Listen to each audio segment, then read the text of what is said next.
Willie Waffle. Well, good morning to you, too. How's it going up there, guys? It's Friday the 13th. Is there any type movie, like a Friday the 13th type movie, that would be worth either going to see or renting for tonight if somebody wanted to, I don't know, celebrate this date? Well, I mean, you know, I'll be honest with you, this new horror movie, Happy Death Day, is not the worst movie ever. You know, like it's easily dismissed as the Groundhog Day of horror movies. I mean, that's obvious. You know, yeah. You got Jessica Roth playing this mean girl, college co-ed. It's her birthday, and excuse me, her life. Well, let's just say she's not a nice person, and so as she goes through her day, she's kind of showing us what a horrible person she is, and then a crazed killer wearing a weird baby mask takes care of business and kills her, and she wakes up. And it's the same day again.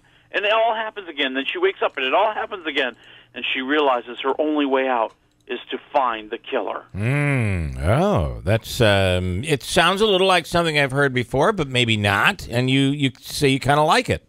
You know, it's all right. You know, I think it's a more campy version of a horror movie, and that's what works. You know, it's almost mocking the horror movie stuff, if you will. You know, lots of tongue-in-cheek moments. You know, lots of, you know, kind of eye-rolling, of course, she's going to do that. It's a horror movie kind of moments. Yeah. And I think they get a lot of comedy out of that. And they try to get a lot of comedy of basically copying Groundhog Day, where she realizes, oh, I can eat anything I want, or I know everything that's going to happen. Yeah, yeah. You know, we've seen that. But I think overall, I'm going to go 2.5 Waffles. I think the only time it loses its steam is towards the end when all of a sudden, you know, they're trying to find redemption for her. And I don't think we need redemption. I think they should just stay campy the whole time.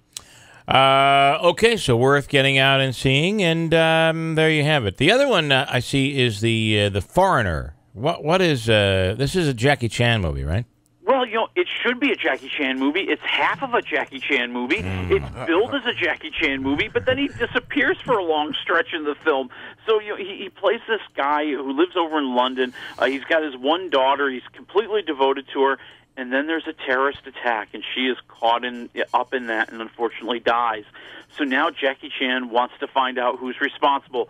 And as we find out, because he wants revenge, and he starts bothering this politician played by Pierce Brosnan, who used to be in the IRA. And there's rumors that the IRA was behind the bombing. A group calling itself the New IRA has taken credit, and Brosnan swears he doesn't know what's going on.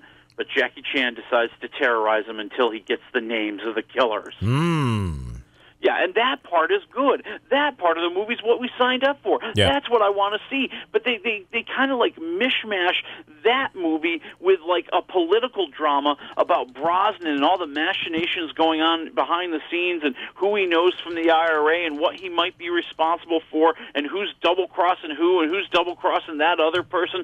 And, you know, I mean, it becomes this weird combination. It's like some sort of Taco Bell invention or something. They put two things together that shouldn't be together. Yeah. It's an egg taco. What are you giving this one called The Foreigner?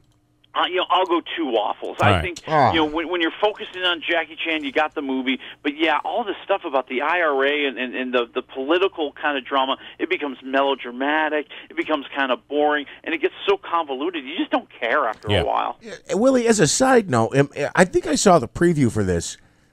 Did Pierce Brosnan rapidly age over the last 5 years? I felt like he was going along and aging very nicely. He's so handsome, or not aging at all. And then all of a sudden, I saw him in this clip, and I'm like, "Well, he looks like he's 100 years old now." Well, maybe he's just letting his real age show. I mean, you know, let's be honest. You know, how many of these guys are doing the whole testosterone treatment? Yeah, I know. Their hair dyed. Willie, I got to tell you, the one thing I always say about Hollywood is, all the stuff that's illegal in baseball is not illegal in Hollywood. It's actually encouraged. It's encouraged. And those human growth hormones, all of that stuff, I'm telling you, that's what these people are on. But when they fall off, it goes fast. You go from looking, wow, you're so young looking, to like death and just a matter to the crypt keeper days. like, yeah. Yeah, and I something. think that's probably what's happening to Pierre. But hey, he's still a good actor. I still want him in my movie. Yeah. I think even in this movie, he pulls off, a character who, frankly, is a little bit more complex than a normal character. And what this movie needs, they just try a little too hard with it. But yeah, watch the fall off when people get off the stuff. It's like if you stop making good, movies that make a lot of money, Yeah. you suddenly age very quickly. Yeah, that's right. Okay, there's two movies. There are two movies out there that I really want to see that are not going to be playing in our area this weekend. And they're two smaller releases, but two I think are going to be awesome movies. Well, yeah, and I think Marshall is potentially a really good one, and it's playing maybe in about 800 theaters around the country right now, and it's a true story from the life of Thurgood Marshall, the Supreme Court Justice, and it takes us back to 1940 when he was a crusading lawyer, and he takes on a case in Connecticut where an African-American employee, played by Sterling Brown, was accused of attempted murder and rape of his white employer, played by Kate Hudson. And so it becomes this courtroom drama, and yeah, you've got the whole angle of racism and how everybody's being treated in Connecticut depending on who you are and what your background is. But I think overall the courtroom drama is what really grabs you and what gets your attention, and that's why I'm curious to see it. I've been hearing lots of good stuff about it, and I think this one could be special. But my only concern is if you have a surefire hit and this thing's going to be an Oscar contender, you wouldn't open it like halfway. Yeah.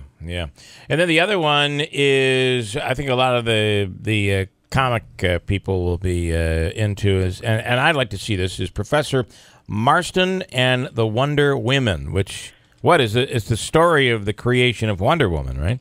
Right.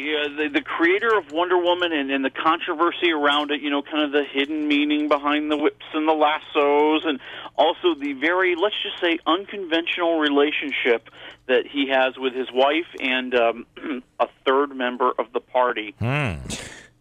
Oh, I want to see even more now. It's very interesting. All right, so those are two we won't get to see. And, of course, if you're into the Halloween thing and Friday the 13th, of course, you give high marks to It. It's a movie that probably is worth getting out there to see. Oh, yeah, I mean, it has become kind of the surprise. I think it's become really the surprise mega hit of the year. Yeah. I mean, everybody knew it was going to kind of do well, but it's taken off to a whole other level here, and it's still getting ticket sales that are kind of amazing for a movie that's been out for about a month now. Yeah. They're heading into Halloween, and people are convinced that this movie's just going to keep going and going. All I know is if some idiot shows up on my porch dressed like Pennywise, there's going to be problems. Referencing and asking for some candy, trick or treat. Okay, Willie, good stuff. It's wafflemovies.com. We'll talk to you again next week. Have a wonderful weekend.